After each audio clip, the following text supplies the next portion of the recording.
Local and live. Covering Franklin and Washington counties, it's Let's Talk TriState.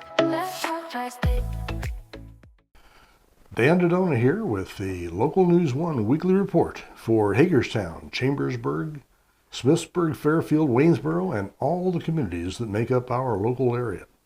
We're going to start off today with the February 6th edition of 5 Things to Do This Weekend. It's not quite as much as you might expect in the winter months. Things do slow down a little bit, but there are some interesting things coming up, especially Valentine's Day. We'll start off here with Grace Gardens, who is over in Chambersburg, who is offering Cocktails and Cuties Galentine's event on Friday, February 6th from 6:30 until 8:30. They're inviting friends to relax with a curated drink flight and a grazing board and enjoy some boutique shopping, flower arranging, charm making, and so on. They'll be hosted at 51 Plasterer Avenue in Chambersburg. The event costs $30 and includes 3 signature drinks and should be a good time. Light bites. Tickets are available. Check out gracegardens.com for more details. Second up, also a Valentine's event, Green Grove Gardens in Greencastle is offering Valentine's Vendor and Craft Show at the Green Grove Gardens Event Center. Shoppers can browse handmade gifts, decor, and treats perfect for that special someone. The event runs from 8 a.m. to 2 p.m. on Saturday, tomorrow, February 7th, and will feature a variety of local craft and retail vendors, along with food trucks serving breakfast, coffee, and popcorn for a hearty meal. Green Grove Gardens is located at 1032 Buchanan Trail East in Greencastle. Third item up, get your green thumbs ready because the Penn State Extension is providing Get in the Mood for Spring with Winter Sewing Workshop in Chambersburg. This will be led by the Penn State Master Gardeners. It's a hands-on session that will show participants how to turn a simple milk jug into a mini greenhouse and start seeds that can withstand the cold. It's $15 and it will run from 10 a.m. to noon on Saturday, tomorrow, February 7th. In the lower level of the Ag Heritage Building, 181 Franklin Farm Lane in Chambersburg. Registration and more information are available at extension.psu.edu, or you can call 877-345-0691. Fourth item, also a Valentine's event put on by Living Well Organics and Floral Design in Waynesboro called, again, another Galentine's event. Apparently we don't do guy-gal Valentine's things anymore, apparently, because all the events seem to be for gals, and that's fine. They're certainly entitled. This will be taking place in Waynesboro at from noon until 4 p.m. on Saturday, February 7th. At the Pockets of Waynesboro event room at 118 Walnut Street.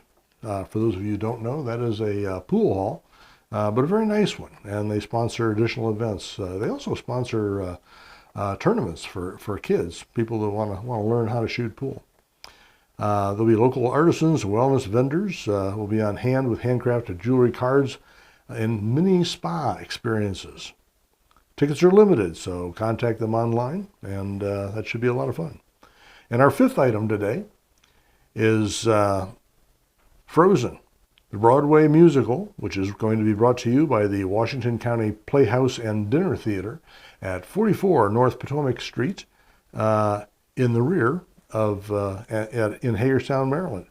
It's obviously it's a great story about sisters Anna and Elsa, along with all of the movie's songs, plus a few new songs that were created just for the stage version. It'll be taking place tonight, Friday, and tomorrow, Saturday, at 6 p.m., and Sunday at 1 p.m. Tickets are $73 each, and that includes both dinner and the shows. That's actually not a half-bad deal, and considering what you pay for dinners anymore. So it's going to be presented with humor, heart, dazzling spectacle. And last item, we're going to add a sixth today, In Waynesboro, Gallery 50 is hosting an open reception for a new art exhibit called Faces and Places. That'll take place tonight, Friday, February 6th, from 5:30 until 8 p.m., and that will be at 50 West Main Street in downtown Waynesboro.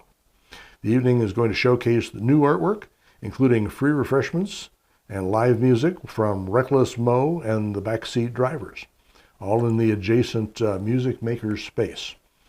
There will be 10 featured area artists, including Joan Carroll, Jonathan Fraser, Paul Gallo, Katrina Hoops, Eric Hine, Penny Noble Bessa, Melissa Libertini, Lori McKelvey, Paula Sanyu, and Steve Wetzel. Should be a great exhibit. This exhibit is going to be, this is the grand opening tonight. The exhibit is actually going to continue through April 18th at Gallery 50, and it's open on Fridays from 5 until 8 p.m. and on Saturdays from 10:30 until 4 p.m. Gallery 50 is owned and operated by the Arts Alliance of Greater Waynesboro. So those are the six items to do this weekend. Let's review what's been going on this past week. Excuse me. 'Tis the season. My apologies. Cold season is still dominating our news. In Mercersburg, this is an interesting story. The Mercersburg Volunteer Fire Department went out to fight a barn fire, and they found that the pump equipment out in that neck of the woods was frozen, so they immediately went to hydrants that were maintained by the Mercersburg Water Authority.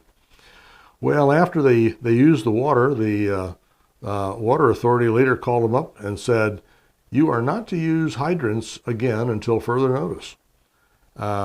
And in response to questions about what they were supposed to do, the Water Authority's suggestion was to let the barn burn. It's only one building. This is somewhat at variance from the notion that fire departments are there for both people and property.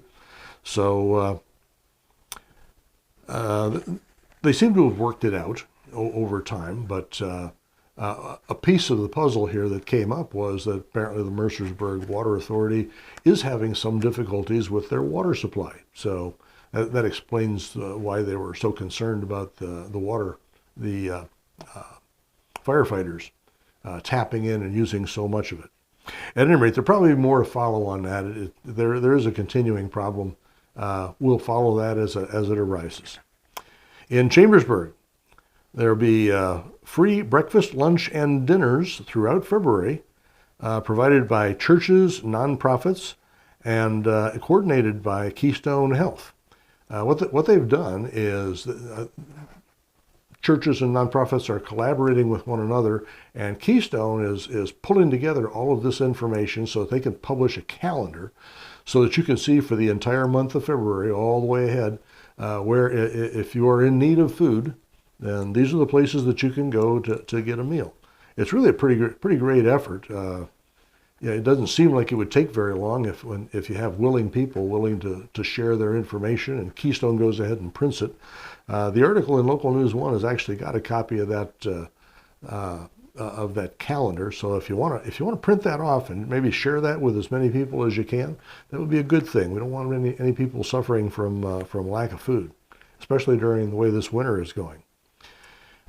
Speaking of how the winter is going, our friends from the Hagerstown Almanac publish, of course, almanacs publish weather forecasts.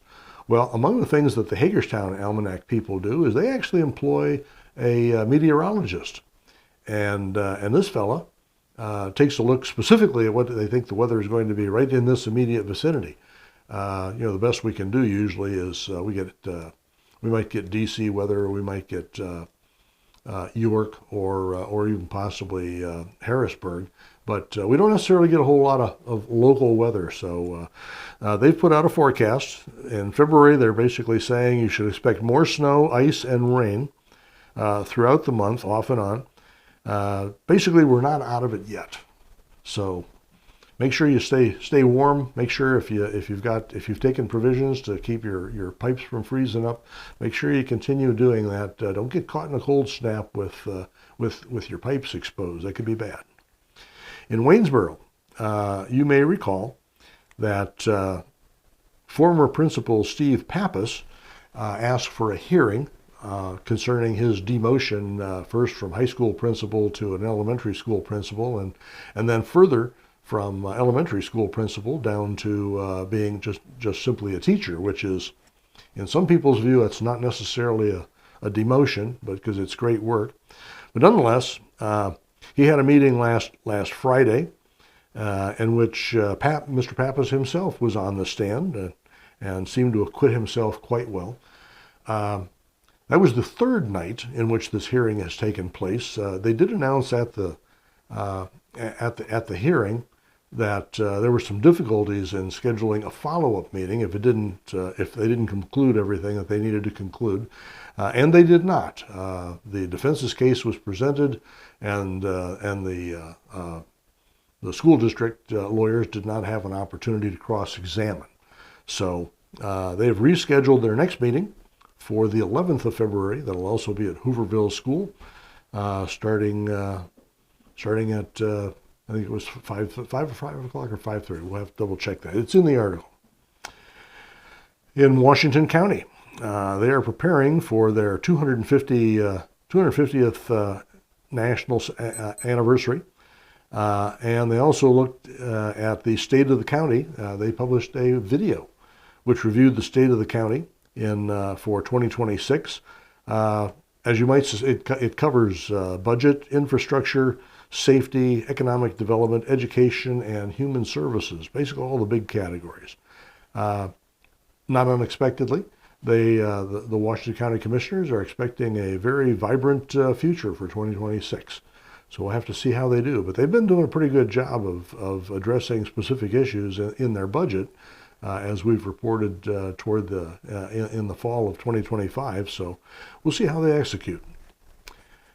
And also in Washington County, on the 3rd of February, there was a meeting at which basically they were taking a position on any number of legislative items that are being proposed in Annapolis. So they specifically were opposing a Maryland bill to expand municipal zoning authority, and they were noting that it's a little different in Maryland. In Pennsylvania, towns or cities like Hagerstown can expand and absorb the communities and areas around it.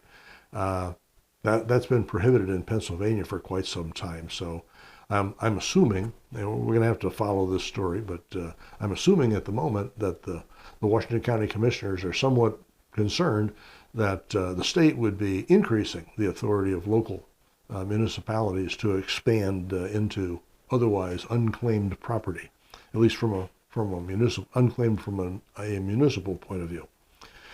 In the meantime, the Franklin County Commissioners approved contracts for Noah's House. It's a recovery facility in Franklin County for for people who are attempting to get clear of drugs.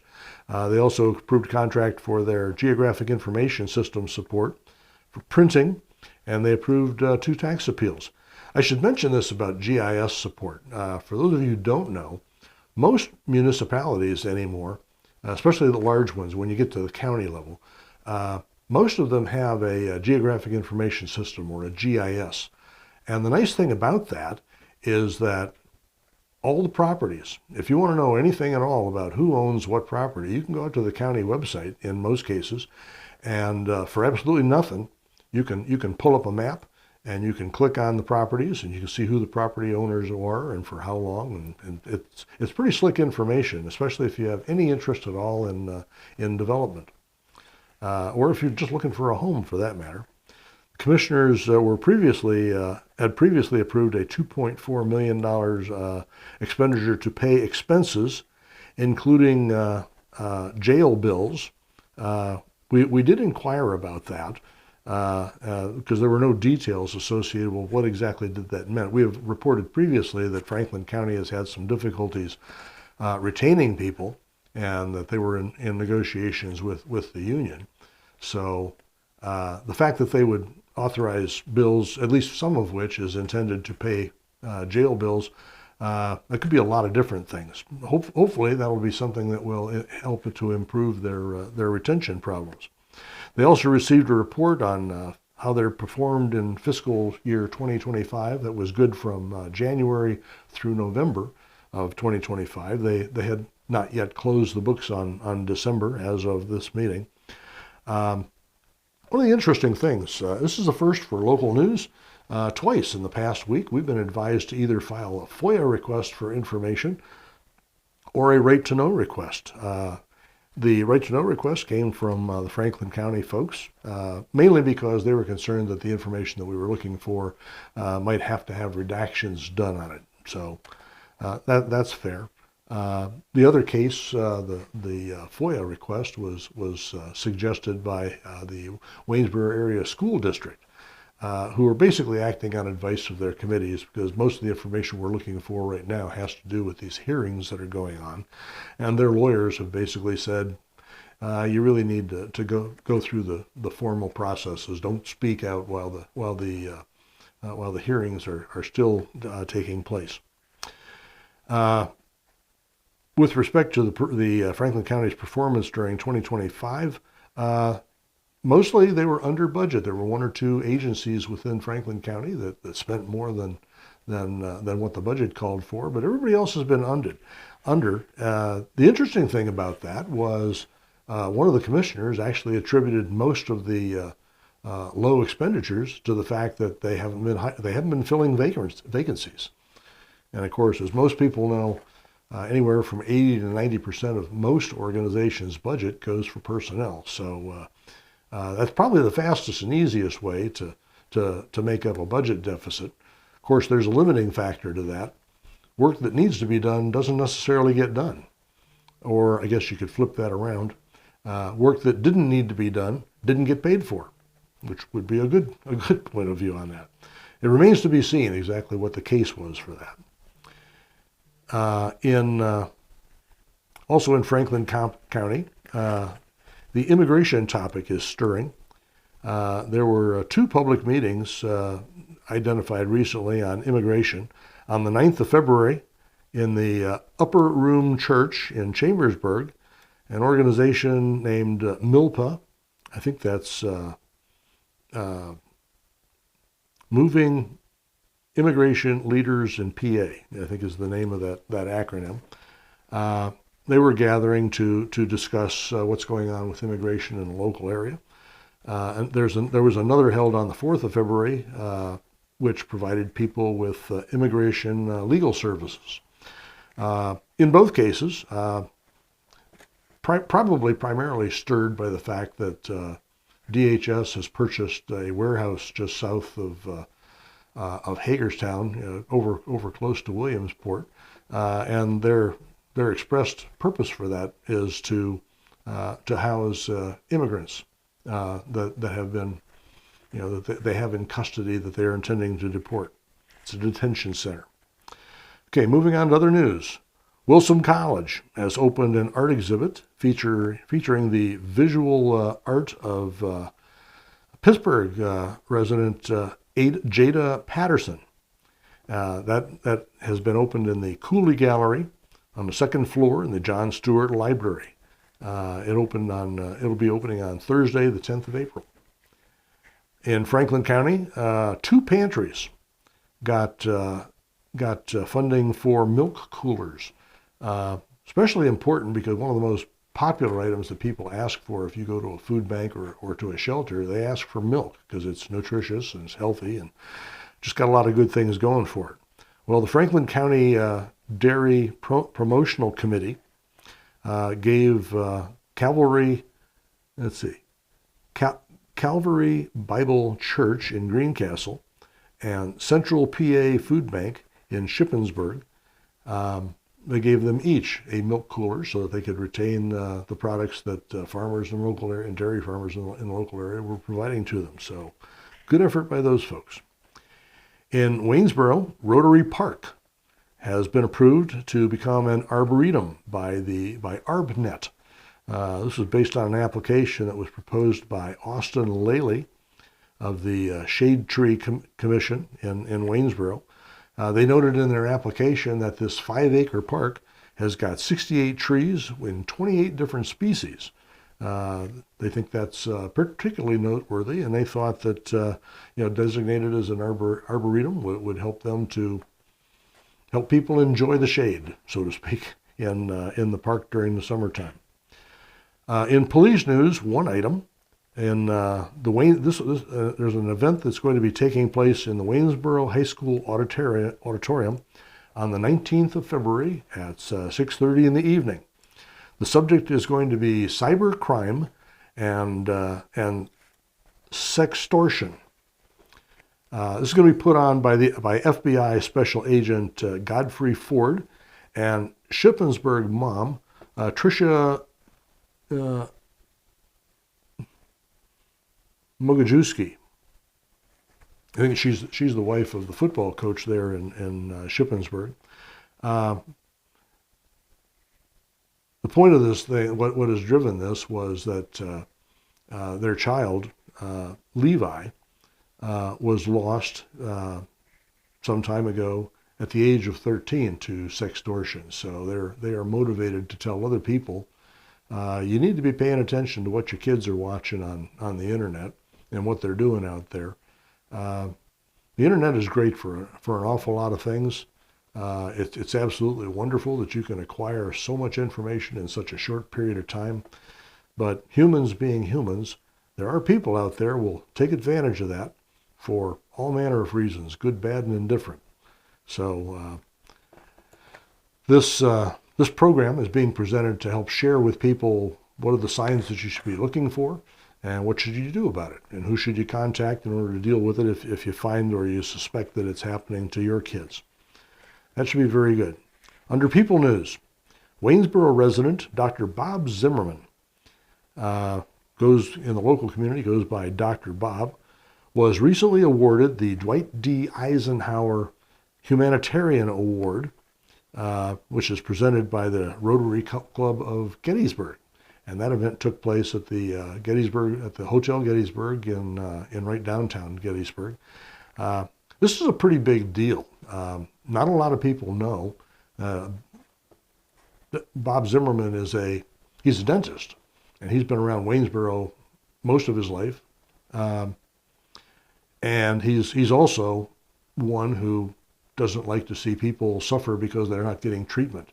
So he started early on going on mission trips that were sponsored by other people, organizations, missionaries and whatnot, that asked if he would be willing to bring some people along with him and take care of the dental problems in various countries all over the world.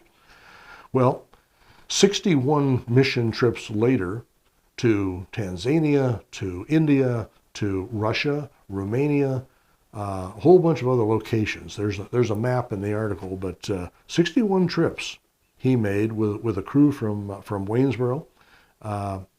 In the early going, other people handled the logistics for him, but later on he took on the logistics himself and moved them over and collaborated with people on the ground in all these different countries to make sure that there were facilities and the people around were aware.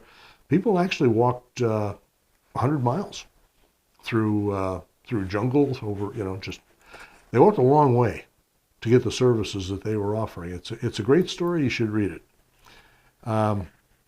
Also in Greencastle, Greencastle graduate Nate Kirkwood, who is the starting the starting kicker for Navy football, had a great year and was recognized for his performance. He got the winning kick in the game versus Army, which of course is the most important game of the year, regardless of what the national standings are, especially if you're one of the cadets at one of the academies or midshipmen. He also helped the midshipmen win the Liberty Bowl this past year. Also worthy of note, this fella missed one and only one kick all season long. In spite of the pressure, kickers come in, they get a lot of pressure. And missing only one kick in an entire season, that's pretty good. One last item in People News, Shippensburg boys took the Maryland Class 1A indoor track title this year recently. Good effort by them. In health, I got two things to mention. Hagerstown Meritus has opened a fast lane care capability. The deal about this is, until recently, the only choice you'd had if you needed to see a doctor after hours was you went to the emergency room. Whether it was big or whether it was small, you had to go to the emergency room, and that put an immense, as big as Hagerstown and the surrounding areas, that put an immense amount of pressure on the emergency room capabilities. So they have opened fast lane care. The idea is that they'll be open from 5 in the evening until 1 in the morning, and you can see a doctor. If it's something less than broken arms or serious injuries that you might be concerned about, you still take those to the emergency room. But this is an alternative, and it's a good move. It's those folks in Mariners, they take their time and they think about how to deal with problems. They don't just let the emergency room get piled up. They actually come up with a program to help relieve the pressure. So good on them. And last, under health, Dr. John Goldman of UPMC of Central Pennsylvania has been advising that, in addition to the fact that this time of year you have an awful lot of respiratory illnesses that are going around, he also notes that norovirus, a stomach ailment, is also seems to be quite popular this time as well. It is contagious. It's especially contagious once somebody in a family gets it. It seems to spread among members of the family pretty quickly. So he's offering advice and treatment suggestions for anybody that thinks they've got that. Also worth a look.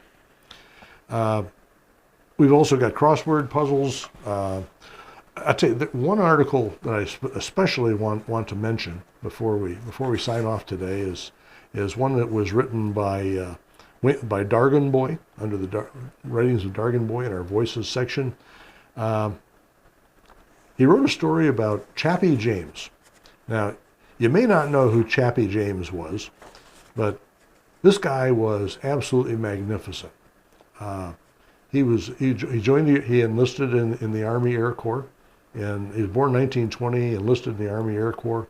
He was part of the Tuskegee Airmen.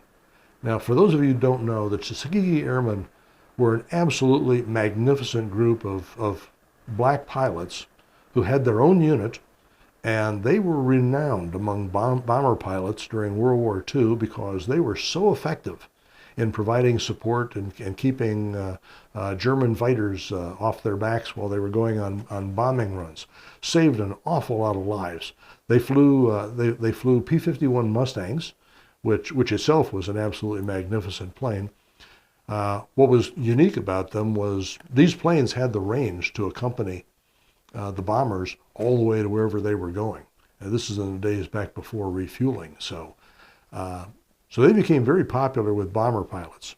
Well, Chappie James was a leader among those people. He later went on to fly in Korea and in Vietnam. The Vietnam experience was kind of interesting. I wanted to make a note of this because he ended up joining up with Colonel Robin Olds at Royal Thai Base Air Force. He became the wing commander under Colonel Robin Olds. They had a heck of a fighter squadron. They took out an awful lot of aircraft and destroyed them on the ground. They became quite famous. He and Robin Olds came under the name Black Man and Robin. They were great. He went on to do a lot of other things. He got a bunch of combat missions in Hanoi. He was also involved in a confrontation with Libya's Colonel Muammar Gaddafi in 1969 at Wheelus Air Force Base in Tripoli. Seems the Colonel Gaddafi decided he was going to take a bunch of tanks and roll them right through family housing at Wheelus Air Force Base. They had a standoff. And Chappie James stared him down. Well, he did a little more than stare him down, but you ought to read the article. He makes a great point. In spite of being black, he never regarded himself as a second-class citizen. He's quoted as saying, "I am a citizen of the United States. I am not a second-class citizen." And he went on later to say that he'd fought in 3 wars, and he thought 3 more wouldn't be too many to defend my country. This kind of guy with those kind of skills and that kind of capability is just absolutely magnificent. It's among the reasons why I really enjoyed and just absolutely loved the U.S. Air Force for all the years I was in it. Anyway, we'll get off of that. There's more to see. There's sports. There's more in entertainment. Take a look.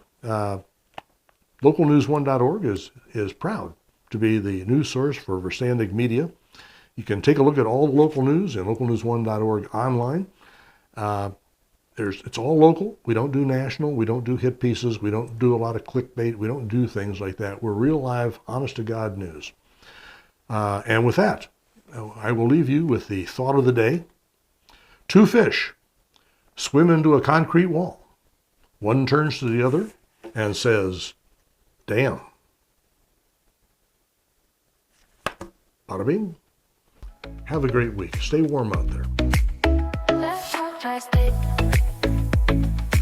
If you'd like to be featured on an upcoming episode of Let's Talk Tri-State, call 717-597-9200 or email letstalk@921thegoat.com.